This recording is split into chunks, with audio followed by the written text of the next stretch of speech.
নমস্কার দর্শক বন্ধু, আমি দাসুভুজামা ব্লগস তোমাদের সামনে আরো একটা উপকারী টপিক নিয়ে এসে হাজির। তোমরা প্রত্যেকে সুখ এবং শান্তি সমৃদ্ধি কামনা করে আমি আমার ব্লগটা শুরু করব। আশা করছি তোমরা সকলে সুস্থ আছো, ভালো আছো। তাহলে চলো এখন আমার ভিডিওটা তোমরা শেষ পর্যন্ত দেখো। আমার থাম্বনেল দেখে তো বুঝতেই পেরে গেছো আমি কি টপিক নিয়ে আসতে চলেছি। এটাও অতি সাধারণ জিনিস, কিন্তু অসাধারণ কাজ করে।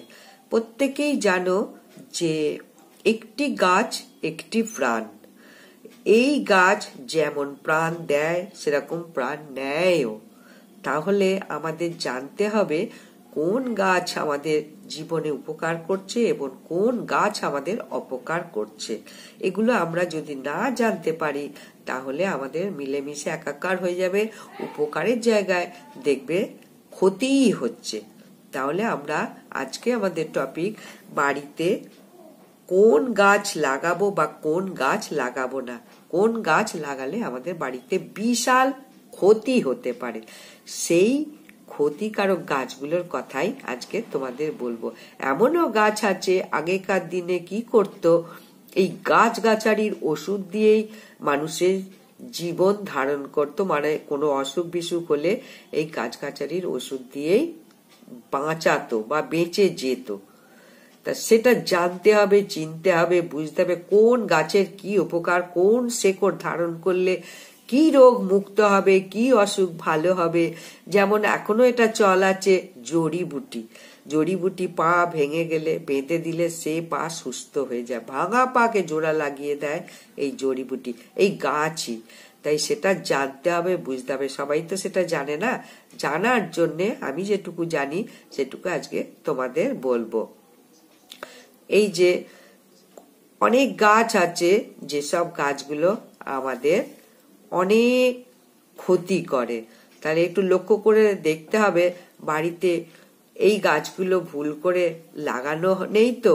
খারাপ যেগুলো করছে আমাদের বাড়ির সমস্ত পরিবেশকে, সুন্দর একটা পরিবেশকে।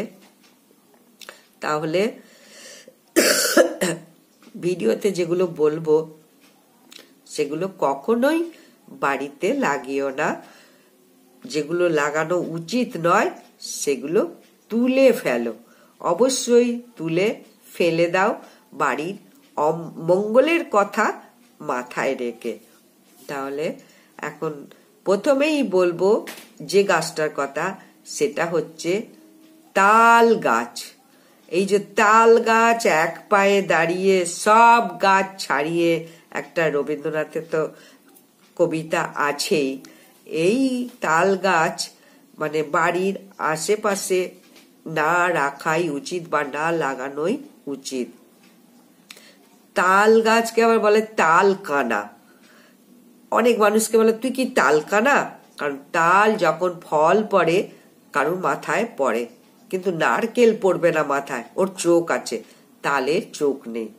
তাই তালের গাছের তলা দিয়ে যদি কেউ যায় মাথায় পড়তে পারে, আবার বাজও পড়তে পারে। অনেক উঁচু বলে নেগেটিভ প্রচুর আছে, মানে এই তাল গাছ বাড়িতে নেগেটিভ এনার্জি ঢুকে যায়। তাই গৃহে হঠাৎ বিপদ ডেকে আনতে পারে। কখনো বাড়ির আশেপাশে তাল গাছ রাখবে না। বাস্তুশাস্ত্র বলছে তাল গাছ একেবারে নিষিদ্ধ। বাড়িতে কোনো সংলগ্ন অবস্থাতেই যেন তাল গাছ না থাকে। দূরে রাখো, কোনো অসুবিধা নেই, কিন্তু বাড়ির আশেপাশে যেন না থাকে তাল গাছ। লোকে তো বলেই দেয় তাল কানা, তাল যার তার মাথায় পড়ে যেতে পারে।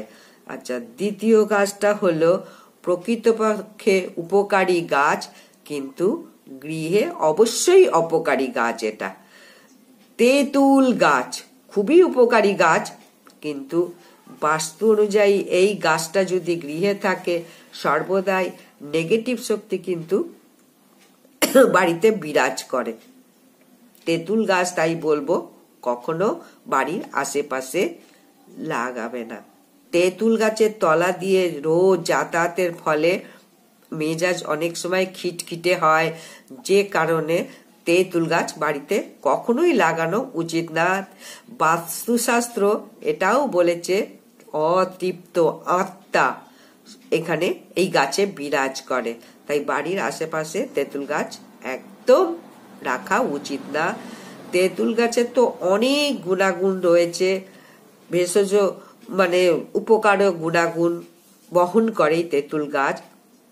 এই তেঁতুল গাছের মাটি যে পর্যন্ত তেঁতুল গাছ এই যে মাটির তলায় কোনো গাছ হবে না, কারণ এখানে অ্যাসিটিক অ্যাসিড পাতাগুলো পড়ে মাটিটা হয়ে যায়, যার জন্য কোনো মাটিতে কোনো গাছ হবে না যতটা এরিয়া নিয়ে থাকবে। তাই এই গাছটাও আশেপাশে রেখো না। বাস্তু শাস্ত্র বলছে নেগেটিভ এনার্জি বহন করে, প্রেতাত্মাও থাকে এই গাছে, এগুলো মাথায় রাখতে হবে। আর তারপরে এরপর গাছ হচ্ছে কোন স্থানে লাগাচ্ছেন এই গাছটা। বাঁশ গাছ, বাঁশ গাছ যদি প্রচুর জায়গা থাকে তাহলে গৃহের পিছন দিকে বাঁশ গাছটা লাগাও। বাঁশ গাছ কিন্তু শুভ, কিন্তু বাড়ির সামনে নয়, পিছনে। অনেক যদি জায়গা থাকে কখনো সামনে বাঁশ গাছ লাগাবে না। লোকে সবসময় বলে কি বাঁশ দিয়ে দেবে, বাঁশ গাছ বাঁশ দিয়ে দেবে। তা এই বাঁশের ডগা কখনো যেন বাড়ির ছাদে বা ডগা বাড়ির ছাদে এসে না পড়ে। তাই বাস্তুশাস্ত্র বলছে এই বাঁশ গাছ যে ভিটেতে আছে সেটাতেও গৃহের নেগেটিভ এনার্জি ঢুকে যায়, আর্থিক বৃদ্ধি তো হয়ই না, আর্থিক দূরে চলে যায় এই বাঁশ গাছ। বাঁশ গাছ আবার অনেক সময় শুভ ফলদায়কও হয়, বাঁশ গাছ যদি গৃহের পিছনে লাগাতে পারো। আর যদি লাগাও ছোট ছোট বাঁশ গাছ, আজকাল বাহারি বাঁশ গাছ বেরিয়েছে, সেটা ঘরের ভিতরেও লাগাতে পারো, বাড়ির সামনেও লাগাতে পারো। তবে বাঁশ গাছ কিন্তু আবার শুভও বলা হচ্ছে, পজিটিভ এনার্জিও ধরে রাখে। তাই এই ঘরে বাহারি বাঁশ গাছ নার্সারিতে পেতে পারো।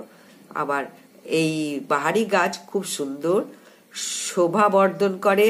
আবার এই বাঁশ গাছ বাড়িতে পজিটিভ এনার্জিও প্রবেশ করে বাঁশ গাছের দ্বারা। আর এই ক্যাকটাস কিন্তু খুবই ক্ষতিকারক গাছ। এই গাছ কিন্তু দেখতে খুবই সুন্দর লাগে বাড়িতে সাজালে, কিন্তু সব সময় যে বাড়িতে থাকে ঝগড়াঝাটি, অশান্তি, রাগারাগি চলতেই থাকে, মা লক্ষ্মী সে ঘরে বাস করে না। আর বাচ্চা থাকলে তো সে ঘরে ক্যাকটাস গাছ লাগাবেই না, কারণ বাচ্চা হাত দিয়ে দিতে পারে, হাতে ফুটে যেতে পারে কাঁটা। বাস্তুশাস্ত্র বলছে কখনো এই কাঁটাযুক্ত গাছ বাড়িতে বসিও না, বাড়িতে নেগেটিভ এনার্জি বহন করে। ক্যাকটাস আবারও বলবো খুব অশান্তি বৃদ্ধি করে। আর গোলাপ জাতীয় গাছ লাগাতে পারো, কাঁটা যেহেতু, কিন্তু অবশ্যই সম্মুখে না, সাইডে, এটাও শুভ গাছ। আর এরপর একটা উপকারী গাছ হচ্ছে বিভিন্ন রোগের উপশম করে এই গাছটা। এই ভেষজ গুণে ভরপুর এই গাছটা, এবং গৃহের পক্ষে কিন্তু শুভ নয়। ডুমুর গাছ কখনো বাড়ির সামনে বা আশেপাশে লাগানো উচিত না, একটু দূরে লাগাও। বাস্তুশাস্ত্র বলছে যে ডুমুর গাছ গৃহে জঞ্জাল বহন করে আনে, অশান্তি লেগেই থাকে। আর ডুমুর গাছ বাড়িতে লাগাতে নিষেধ করেছে, কিন্তু আশেপাশে যদি থাকে, দূরে থাকে, কোনো অসুবিধা নেই, ফলটা খাওয়াও খুব উপকার। এরপর হচ্ছে বাবলা জাতীয় গাছ। বাবলা জাতীয় গাছ দেখেছো কোনোদিন? এই গাছটাও ঠিক তেঁতুল পাতার মতোই গাছ। এবং কাঁটা যুক্ত গাছ, তাই বাড়িতে কখনো এই গাছটা লাগাবে না। আর এই গাছে কিন্তু অবশ্যই শকুন থাকে, শকুন খুব বসতে পারে, ভালোবাসে শকুন, তাই নেগেটিভ এনার্জি বহন করে। 7 নম্বর গাছ হচ্ছে যে এই গাছটা মেহেন্দি গাছ। মেহেন্দি গাছও বাড়িতে লাগাবে না। মেহেন্দি খুবই শুভ জিনিস, সবাই জানে। বিয়েতে তো এখন ভীষণ ভাবে মেহেন্দির পরার চলটা তো খুবই উঠে এসেছে, কিন্তু বাড়িতে কখনোই লাগাবে না, এটা সম্পূর্ণ অনুপযুক্ত বাড়িতে লাগানো। আর শিমুল গাছ, এটাও কিন্তু কাঁটা জাতীয় গাছ, তাই শিমুল গাছও গৃহের আশেপাশেও লাগাবে না, অনুপযুক্ত। গৃহের পক্ষে এই গাছ কখনো আশেপাশে লাগাবে না। আর এই গাছ পাতা ঝরা গাছ, আর এতে তুলো জন্মায়, গৃহকে সবসময় অপরিচ্ছন্ন করে রাখে। সেই কারণে এই গাছ বাড়িতে থাকার অর্থই হলো গৃহে সবসময় অশান্তি লেগে থাকে, কারণ বাড়ি নোংরা করে, ঝাড়ঝুট দিতে হয়, সবসময় অশান্তি লেগে থাকে। এরপরের গাছ হলো গৃহের পক্ষে অবশ্যই উপযুক্ত গাছ, কিন্তু সঠিক স্থানে লাগাতে হবে। যেমন বাঁশ গাছও মানে উপযুক্ত স্থানে লাগাতে হবে, সেরকম এই গাছটাও। কলা গাছ, কলা গাছ অবশ্যই পূর্ব দিকে লাগাও, খুবই শুভ। এই গাছটা পিছন দিকে লাগালেও ভালো হয়, কারণ মশা মাছি তো হয় খুব বেশি পরিমাণে। আর কলা গাছের পাতা তো যাবতীয় কাজে লাগে, যে কোনো পুজোয় কলা গাছের পাতা বাড়ি থেকে পাওয়া যায়। তারপরে গৃহস্থ বাড়ির ভিতরে বট গাছ, খেজুর গাছ, বনসাই গাছ, অশ্বত্থ গাছ লাগানো একেবারেই কিন্তু উচিত নয়। এইসব গাছগুলো যে কোনো মন্দির প্রাঙ্গণ বা রাস্তার ধারে, নদীর পাড়ে, এইসব জায়গায় যদি লাগানো হয় তাহলে মানে মঙ্গল। এসব গাছ কিন্তু খুবই ভালো। এই যে অনেক সময় অশ্বত্থ গাছ, বট গাছ, এগুলো টবে লাগাও। বাড়ির কোনো ছাদে যদি ওই অশ্বত্থ গাছ থাকে তাকে তুলে দিতে হবে, তা না হলে ভেঙে যেতে পারে, বাড়িকে ফাটিয়ে দিতে পারে এই অশ্বত্থ গাছ। তাই টবে লাগা, এগুলো উপযুক্ত গাছ, শুভ গাছ, তাই অবশ্যই টবে লাগাও, কিন্তু মাটিতে লাগিও না, তাহলে কিন্তু বাড়ির ভিতও ফাটিয়ে দিতে পারে এই অশ্বত্থ বা বট গাছ। তাই কোনো গাছ আবার যদি দেখো মরে গিয়ে দাঁড়িয়ে আছে বাড়ির সামনে, সে গাছও কখনো বাড়িতে রেখো না, সেটাকে কেটে ফেলে দাও। আর তুলসী গাছের কথা তো বলবোই, এ তো মরে গেলেও কাজে লাগে। যাই হোক, মরে গেলে তাকে তুলে কাজে লাগাও, কিন্তু মরা অবস্থায় টবে ফেলে দিও না। আবারও বলবো, একটি গাছ একটি প্রাণ, গাছ লাগাও প্রাণ বাঁচাও। এই কথাটা সত্যি, কিন্তু কখন কোন গাছ কিভাবে লাগাবে, কিভাবে উপকার হবে, সেটা জেনে নিয়ে করো। গাছ আমাদের বন্ধু। তাহলে আমার অবশ্য কথাগুলো ভালো যদি লাগে অবশ্যই কমেন্ট করো। যারা সাবস্ক্রাইব করনি তারা সাবস্ক্রাইব করে দাও, তাহলে নেক্সট ভিডিওগুলো তোমরা যথাসময়ে পেয়ে যাবে। আর অবশ্যই অনেক বন্ধু বান্ধবকে শেয়ার করে দাও আমার কথাগুলো, অনেকের উপকার যাতে হয় এটা তোমরা মাথায় রাখো। তুমি জানছো, অন্যেরও একটু উপকার করে দাও, এই কথাটাই বলবো বলে আজকে এখানেই শেষ করছি। অবশ্যই কিছু জানার ইচ্ছা হলে কমেন্ট করে কমেন্ট বক্সে জানিয়ে দিও।